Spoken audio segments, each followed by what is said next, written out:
Hi folks, this is Jesse Randall, Director of the Forestry Innovation Center for Michigan State University. We're outside of Hyde right now, outside Escanaba in the Upper Peninsula. And I wanted to bring you out to our sugarbush. This is a sugarbush that we are just now installing as a demonstration and education sugarbush. We plan to have 2,500 to 3,000 taps in here. And one of the biggest things that we look at is a dual purpose, that we have a research arm or aim and a demonstration aim. And one of those things that's really hard in a sugar bush is access. We have miles and miles of main line and tubing, and the access issue for our demonstration is always going to be a challenge.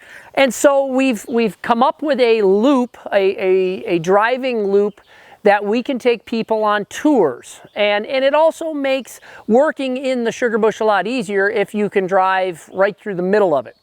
Well, what we've done is we've designed these bridges to have the least amount of impact, the least number of bridges, but the longest loop right through the middle of our sugar bush. Now, there are pros and cons to this. Pros, it's very easy then to get in and do your maintenance. Some of the cons that we're looking at now, one, we are beginning to mound soil. It's a lot of soil that we had to take out of our pit. And so this is just pit run soil. Some bridges are taller than others, so we're moving quite a few yards of soil. The other issue that we're dealing with, and we're going to actually watch these trees and monitor these trees, we're changing the root structure, or not the root structure, but what's soil placed on top of these roots. And so we're going to look at how this road system is going to impact the sugar maples right along the road, because we have changed what their roots experience. Now, this has always been a haul road, so these trees for the last 20, 30 years have experienced basically travel across their root system. So they're not really showing signs of decay right now, but we wanted to follow that.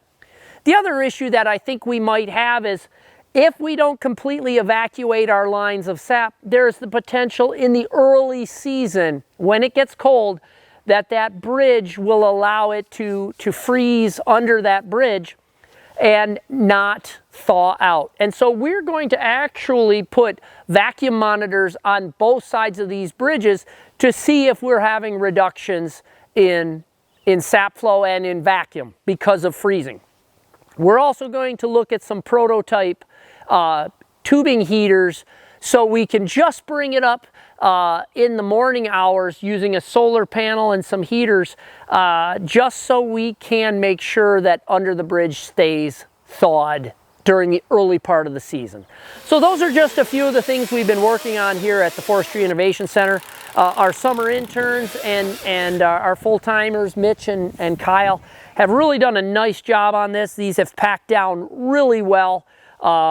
And it's just going to make it safer for us to work in the woods and more efficient. Again, follow us at the Forestry Innovation Center's YouTube page, Uper Forestry, and online in our Facebook posts. And just generally, if you're interested in what we're doing and in maple syrup, get a hold of us. We can help you. We are going to run education programs in this sugar bush this fall on tubing and mainline layout, working with some of the industry reps and some of the industry leaders on how mainline and tubing is laid out.